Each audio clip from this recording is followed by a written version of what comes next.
we should be able to repeat. The 17th of January, Rabbi Furst, Parsha Hashavua with Rashi Shemos.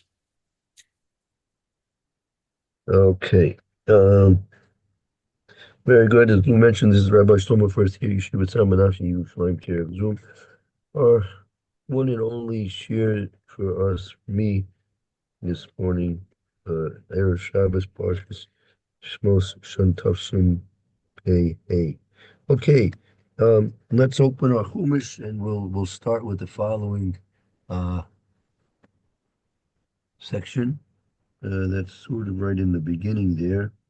Um, yeah.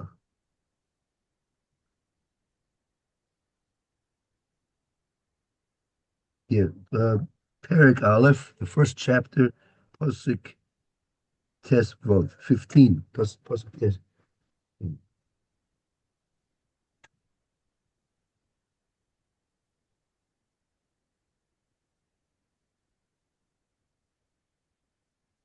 Anyone like to do some reading? Roy or Lou?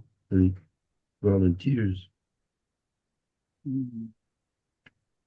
Well, I can read, I think, since it's all Nikodot. Oh, So 15.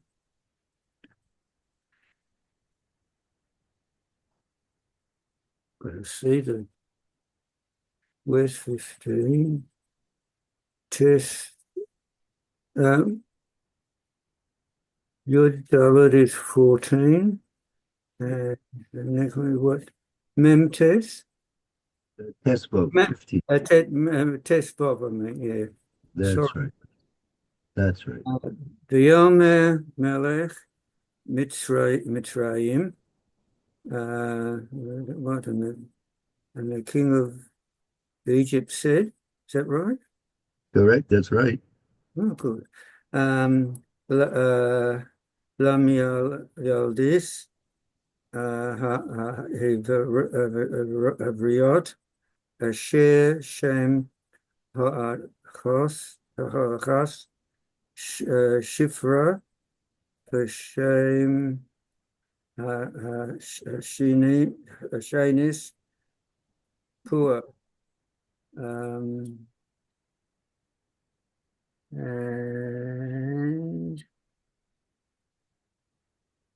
the king of Egypt spoke to the Hebrew midwives, of whom the name of one was Shifra, and the name of the second Pua.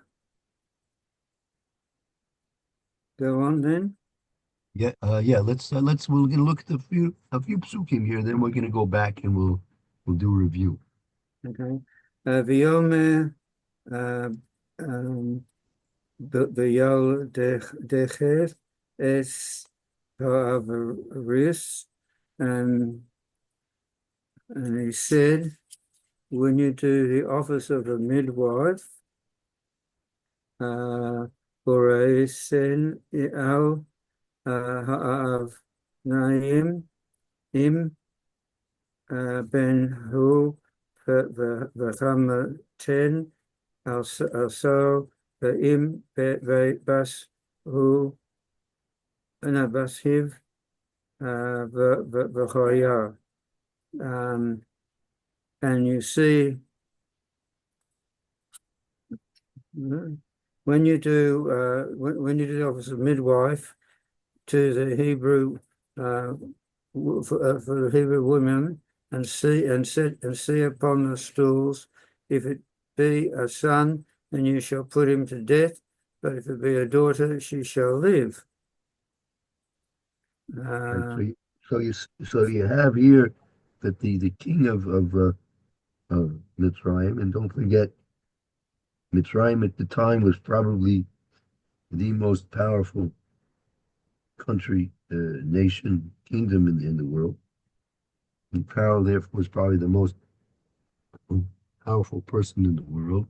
So you have here the most powerful person in the world telling these two Jewish women that you know what you're going to do to your little baby boys? You're going to kill them. That's a royal command. Yeah, it's a real command to kill your own kind. Mhm. So it's a pretty impressive challenge, no?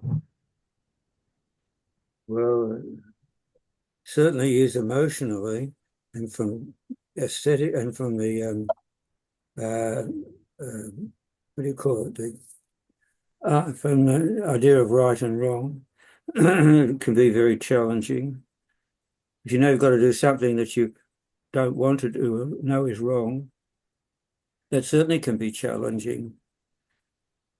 Oh yes, that's right. And but Paro's the boss, no? The powers that The what? palace at what? Paro is the boss. He's in charge, no? Oh, the powers of boss. Yeah, Yeah, he's the boss. yeah. Okay, All right. so So going on, or yeah, let's continue on the next pasuk. which is not 18, is it? Yeah. Um, Mm, 18. Uh,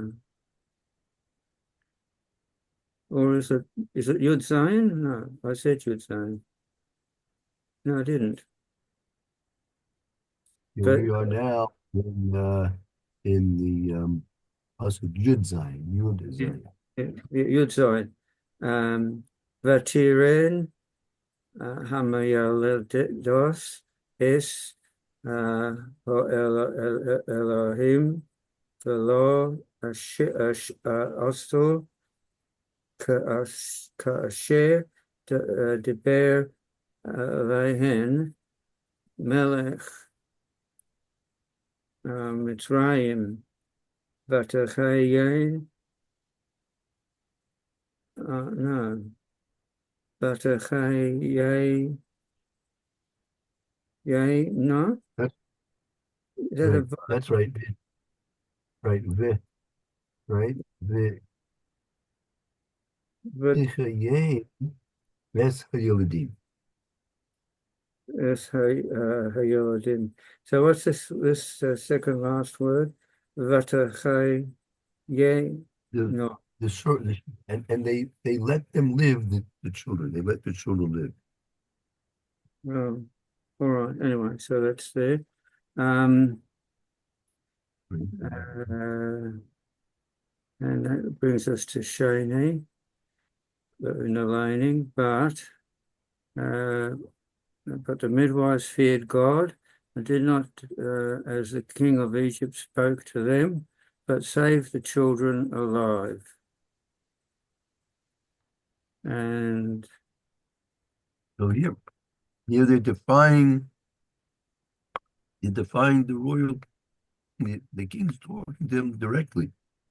The king gave them a direct order, and they're mm, defying the king.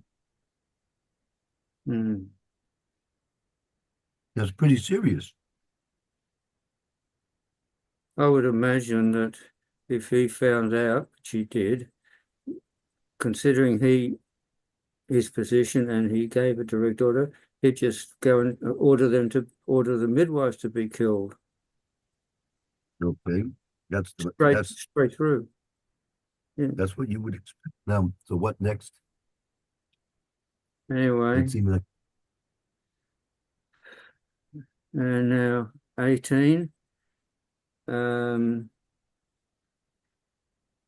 Vayikra Melech Mitzrayim, and the king of Egypt called Lamyados V'yomer Lohen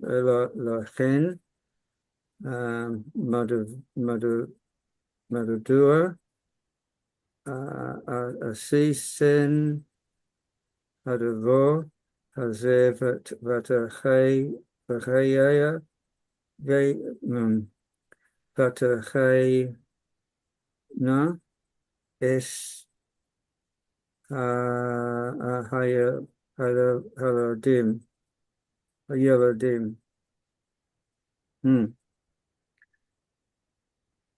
Why have you done this thing? And he said, oh, and the king of Egypt called for the midwives, and he said to them, why have you done this thing and saved the children alive? And the midwives said to Pharaoh, because the Hebrew women are not as the Egyptian women, for they are vigorous and bear ere the midwives come unto them. Okay.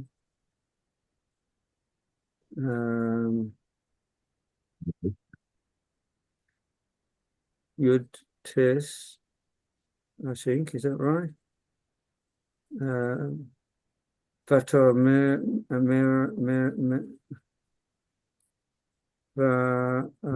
Vatar Miran, yeah. Armand, they spoke. The midnight spoke to Pharaoh. Imagine you have a chance to talk to a king. Boy, what would you if you had a choice to opportunity to talk to a king? Yeah, What would you do? tell him to get lost. Oh, I don't They tell you, take okay, you take the crown.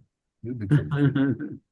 know. I don't know. So what did they say to the Pharaoh? Is that 19 or up to 20? We're up to yeah, up to 20. All No, right. I want to analyze 19 a little bit. Let's go over 19 again. Right. And in English, and the midwife said unto Pharaoh, because the Hebrew women are not as the Egyptian women, for they are vigorous and bear before the midwives come to them.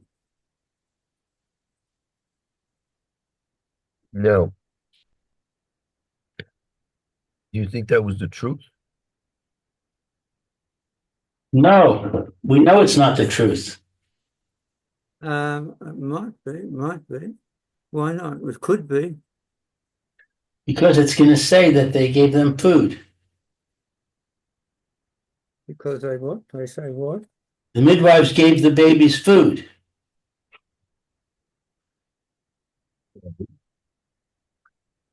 Oh, why couldn't the mothers nurse them? The mothers know how to nurse. What did they need to get food for?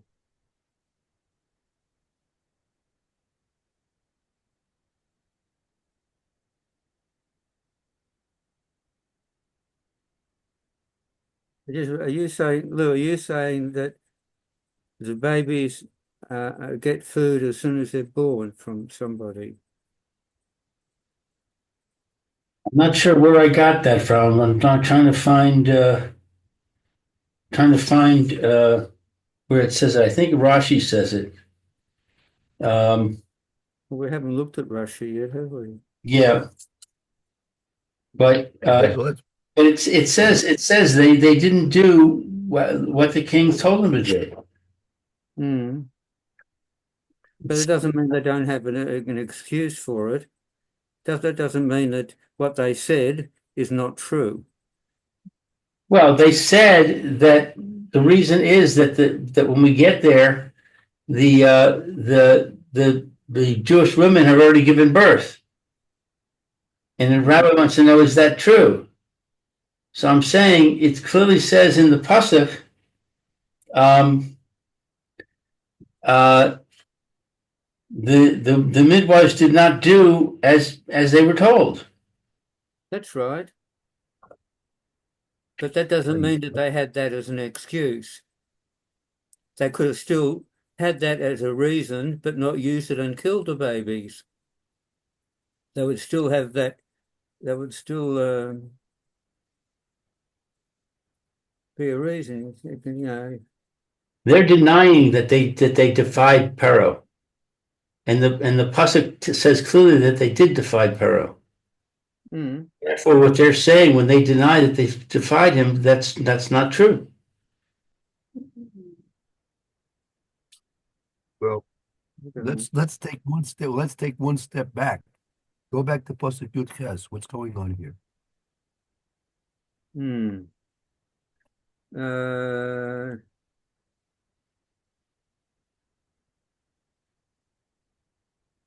Here Where it's got 18. Pasuk 18. Go back to Pasuk 18. where is it? I can't find it.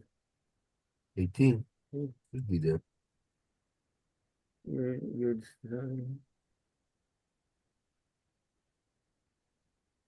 I can't find it. Hang on. 18? We just read it, Rory. It's there. I know I can't find it though. The Take your oh time. Take I've your got your time. test. Yeah, You got your back. test. Back. Test yours. So the one before your test. That's right. Oh, here it is. Right. Sorry. Vayikra Melech Mitzrayim, and the king of Egypt called out,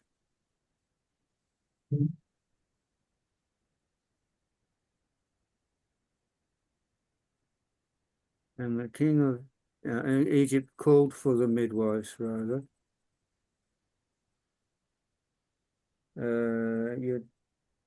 Test. Vayikra Melech Mitzrayim Lama Yeladot Vayomer Lohen Madua Asisen Adobor Hazeh Vatachayeva again no Es Hayeladim. The midwives, no. Go ahead. And the king of Egypt called for the midwives and said to them, why have you done this thing and saved the children alive? And the midwives said to Pharaoh, because Hebrew women are not as Egyptian women, for they are vigorous and bear ere the midwives come unto them. Right. So the Meforshim say that really what Paro should have said, Paro is a little bit I think Paro's a little bit intimidated by them. Yeah. Paro's intimidated. Maybe. I mean, if you come across a midwife in full battle armor, the midwife, you wouldn't want to say anything bad or silly. No, she might throw a bottle of milk at you. Or worse. She's there in her nurse whites, and she's got a bottle of hot milk ready to throw at you. Right, Well, Lou? I don't think Lou wants to contemplate that. So I don't really think that Paro was intimidated by them. But I found what I was saying in on Pasuk 17. It says that they kept the boys alive. Rashi says they supplied them with food and water. Babies don't eat water and drink water and eat food. They nurse from their mothers. Newborn babies won't take anything except the mother's milk. That's actually not true. No? I remember having to give water to one of my children because there was red in the diaper. Oh yes. I called the doctor, and I said, I think the baby's bleeding. Internally. And the doctor said, no, that's not blood. It's concentrated urine. He's dehydrated. You got to give him water.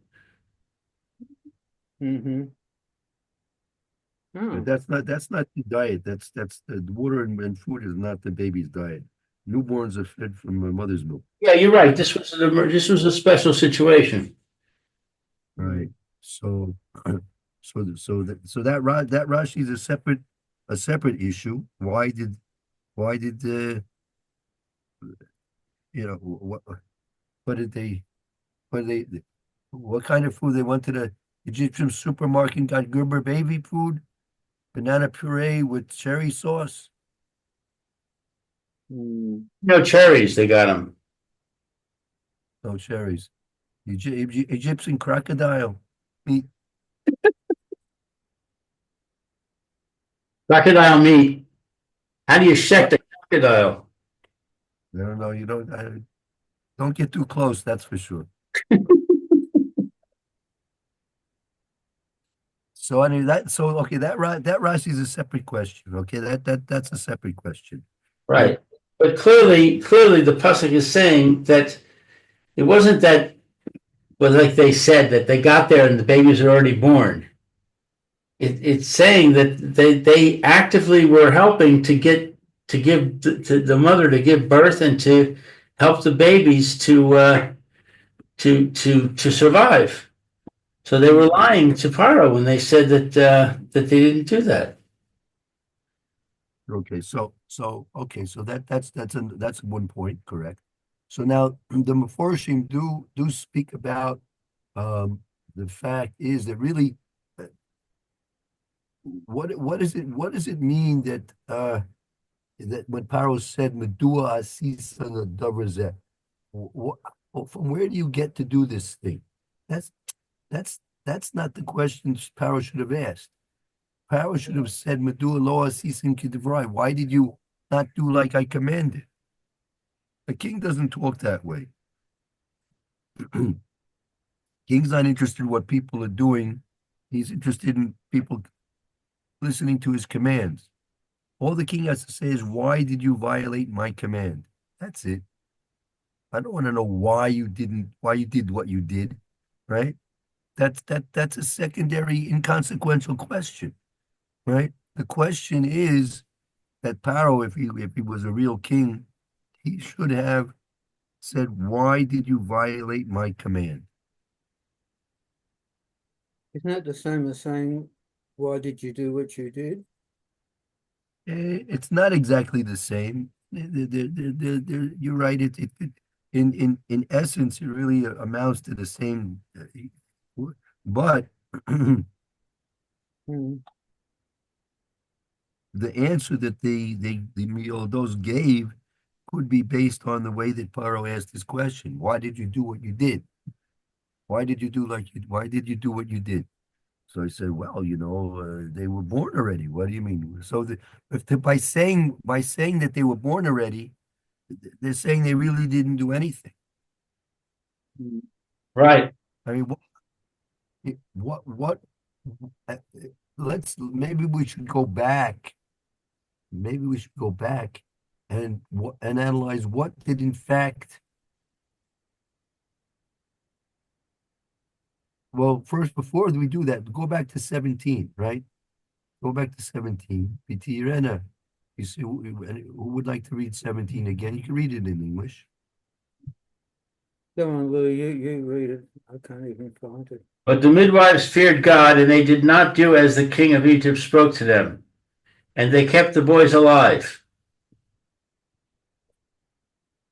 Oh, so what does the pasuk say?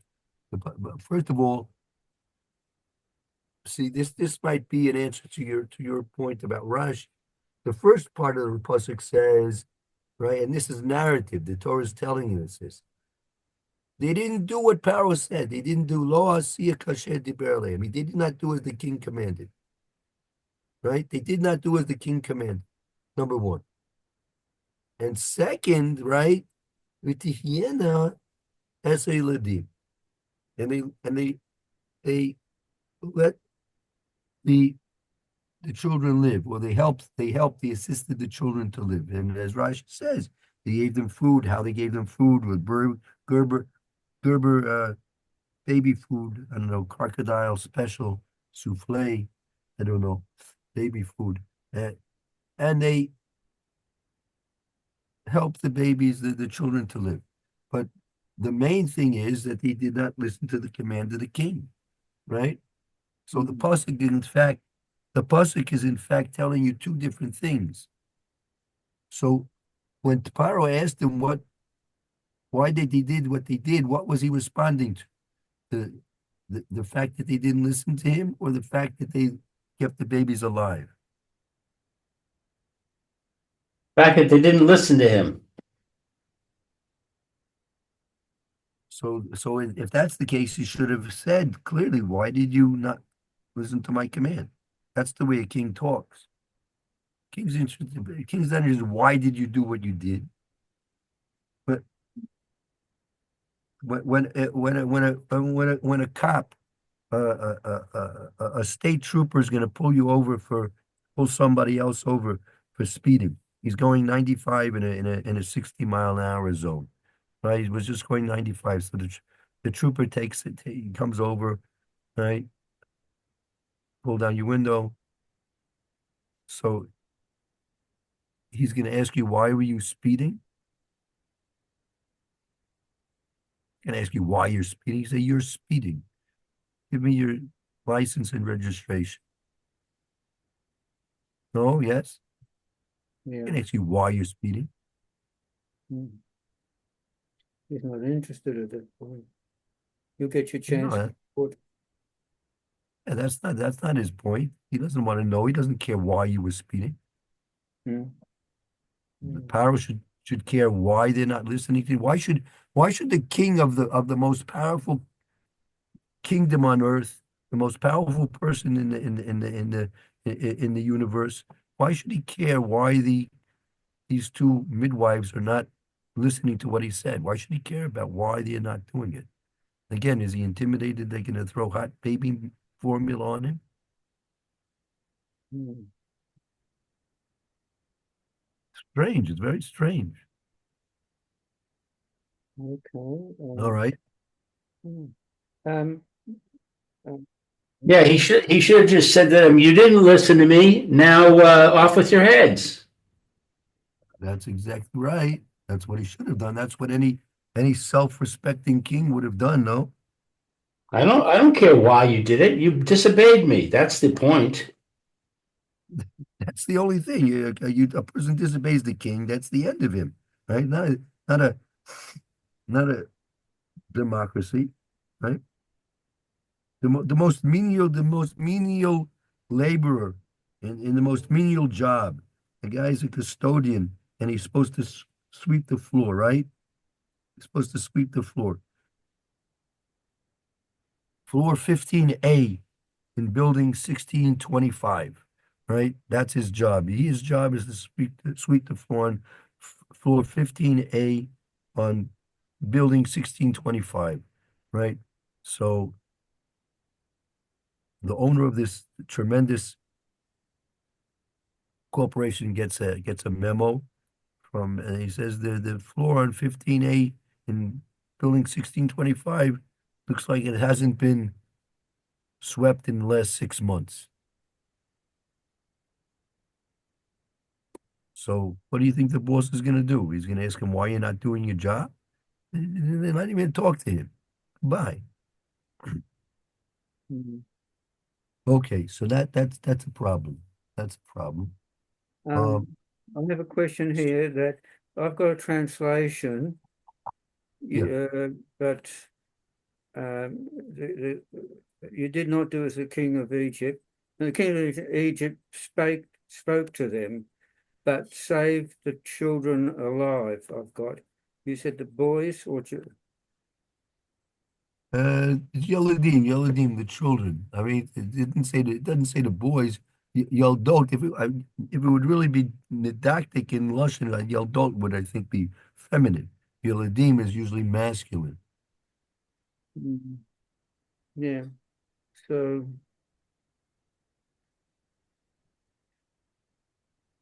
but they actually saved the boys and the girls, so that's children. Right, right. But but but the but the but then they're separated to the boys. Anyway, that's I don't know. Alan.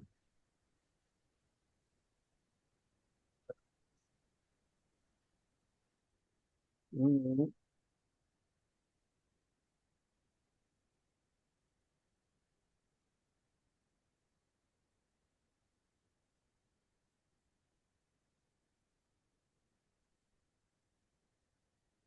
Also, the princess, what's her name? That saved Moshe. Batya, yeah, Batya. Parsha, right. Parsha doesn't seem to have any part in this discussion. Oh no, this is still a long time before she comes on the scene. Hmm. Yeah, that's she's not going to come in until another chapter. Moshe has to be born and has to be sent off into the river. Oh, That's I see, something else. right. I keep thinking, Yeah. yeah. Right, yes, okay, yeah. I'm mixing up Um, the timeline. right. So let's go. I want to go back. Uh, what did Howard exactly say to them? Right. Let's go back to Pasuk 16. Hmm. And he said, in your assisting the Hebrew women at childbirth, and you see on the birth stool, if it is a son, you are to kill him. And if it is a daughter, she shall live.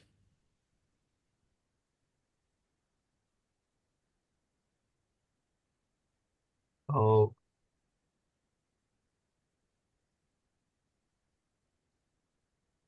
so that was again, that was their command.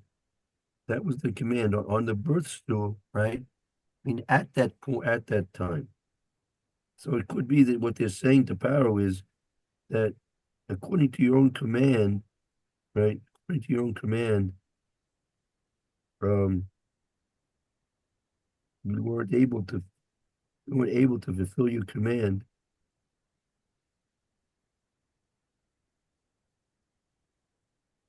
because they had already been born. Only al risim al avonim.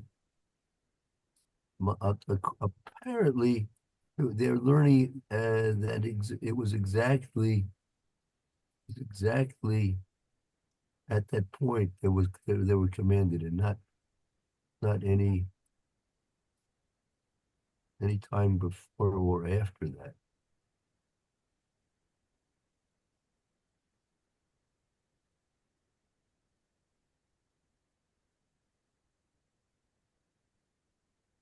Um,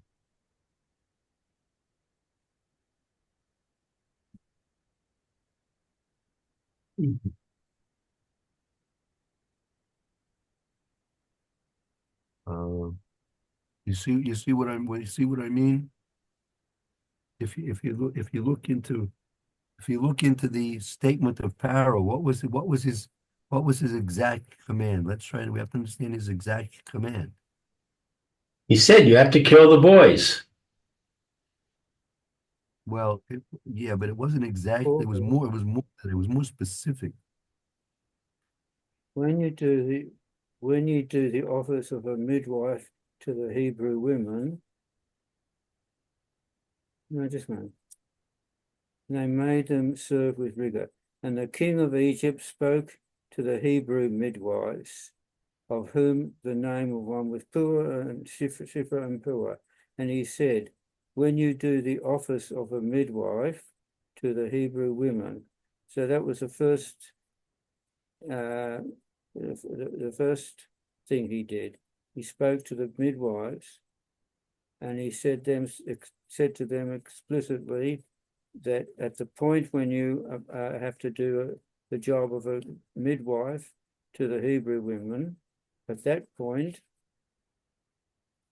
and see upon the stools that specifies exactly when in the birthing process they've got to act at that point.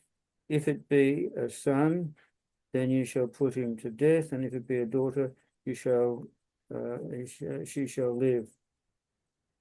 And then the next thing to do is to determine the sex of the child, or the gender, I suppose, a pretty nicer way of putting it. But if it and then do what I command you further to kill a daughter, kill a female child, baby. Sorry, kill a male baby and save the female. Save the female because of the female in danger of death as well.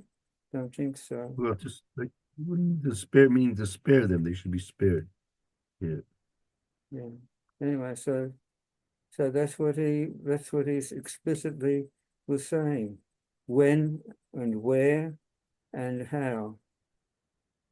And to whom and how. When, where, to whom and how. Oh no, he didn't say how. Right. So Oh, their sorry, response. he did say how later So on. he didn't say exactly how to kill them. No. Um.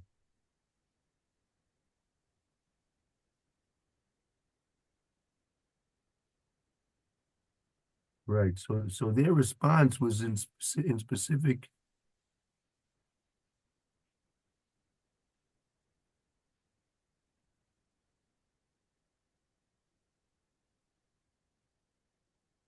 To the command that he commanded. He came in at that particular point in time. So that's why they responded as they did, no?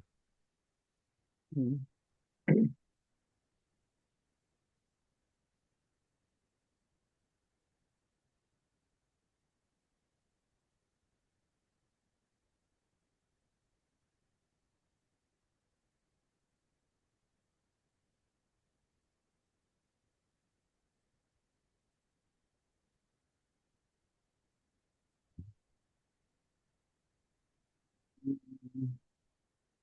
Okay, Lou, let's if you're talking to us, we can't hear you. I wasn't talking, no. Oh, so that's why we can't hear you. Well, I was also muted because Alan called me again. Uh, no problem. Okay. oh, okay. Um, right. So that helps us understand why they said what they said. Well, I think they said what they said because they were afraid. They didn't want to say, yes, Your Majesty, we disobeyed you. They wanted to pretend that they didn't disobey in order to save themselves. I got to go I mean, Alan again. maybe they weren't pretending. Maybe it was really the truth. Maybe the boys were born already before they got there, before they had the chance to do what they needed to do. Um, if I was just thinking, but I don't think it's relevant. I was thinking if it wasn't a matter of the king giving a command, but so a very I don't know. I'm going to say, how would ordinary people react to all of this? You know. Don't know. Anyway, I don't get what you're asking, Rabbi. It clearly says in verse 17, they did not do as the king of Egypt spoke to them, and they kept the boys alive. What's your question? Well, okay. The basic question is, if they violated the command of the king, why did Pharaoh keep them alive? That's the question. Why didn't what?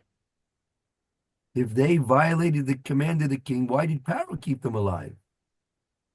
Why did Pharaoh keep the midwives alive? Yes, he did, didn't he? Well, because they lied. They said we didn't violate your word. He said he didn't listen to. He said, "Why did you do this? Why did you do this thing?" Right. Why'd you keep them alive? And they said, well, we had no choice. We got there, the babies were already born. Yeah, We did do what you told us, Paro, but we couldn't. It's not our fault. But doesn't the pasuk say that they didn't listen to what Pharaoh told them?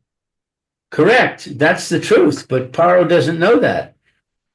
But you don't think Paro has a CIA, a KBG, or a FBI to figure these things out?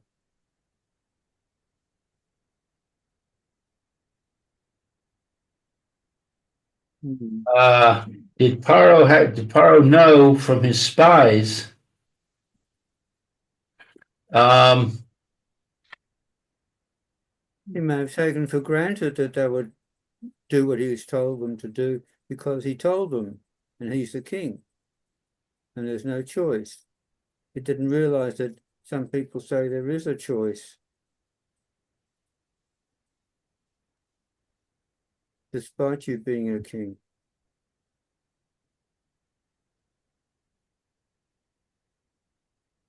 So okay, let's go.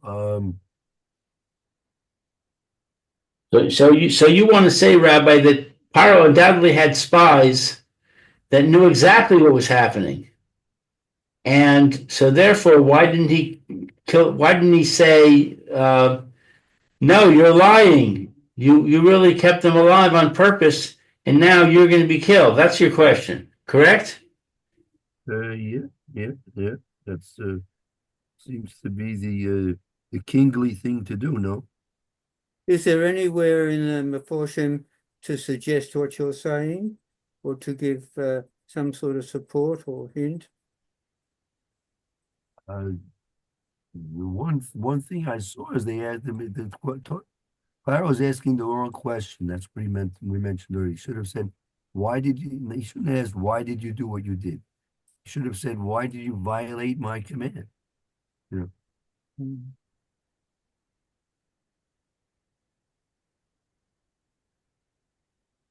Mhm. So All right, you okay, have a good question. I don't have an answer. yeah, I'm not. So take a look at the next pasuk. We are now in pasuk uh, Chaf 20. 20. God did good for the midwives, and the people increased and became very strong. And it was because the midwives feared God that he made houses for them. Uh, what's that? Oh, hold on. What's the Yetiv Elohim? What is the Yetiv Elohim? What was the good? What was the good that he did? He made houses for them. No, that I think that's two separate. I think that's two separate things. Uh-huh. Well, let's see if Rashi says anything. Rashi says, Vayetiv, he did good to them. This is a distinctive feature of a word whose root is composed of only two letters, and it receives a vav and a yud at its beginning when it speaks of the causative he fill third person singular past tense. That's not helping us. Um, I'm just scanning to see if this says anything about our question. Um, Um,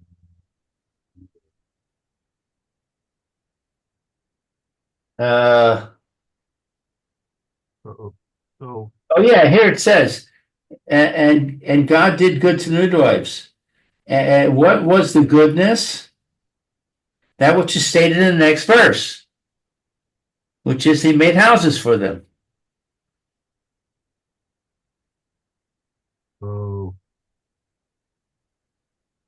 so, then it's all extra. Why did that? What do we need to just say that we'll put it all together? I think it's more. I think it's more than that. I think it's more basic. That uh, yeah, they asked this question. It's not. It's there's a whole. First of all, there's a big interruption between the two things. right? So it's true he made butting for them, but I think it's if we understand what the toiv of the Hashem, what is Kadosh Baruch Hu doing here? Kadosh Baruch Hu is responding to them, mida keneged mida, that they first of all they violated the command of Paro. That's number one. And besides that, it says Techiena Yelidim that they not only did they not kill the babies, but they also took care of them, right? So we see that Hakadosh Baruch was responding mida keneged mida to them, that really they should have been killed, just like they should have killed the Jewish boys, but because of their Yir Shemayim, they did not listen to the command of the king, and so therefore Kadosh Baruch Hu was responding mida keneged mida to in response to what they did. They did not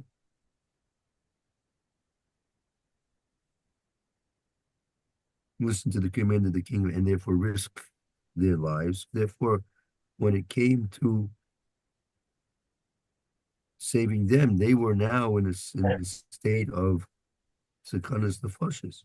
So therefore, Kadosh Baruch Hu made these things, made it miraculously almost that Paro, he was asking the wrong questions, Let he me was responding the wrong way, that Paro was, okay, he didn't listen, so okay, no problem, you didn't listen.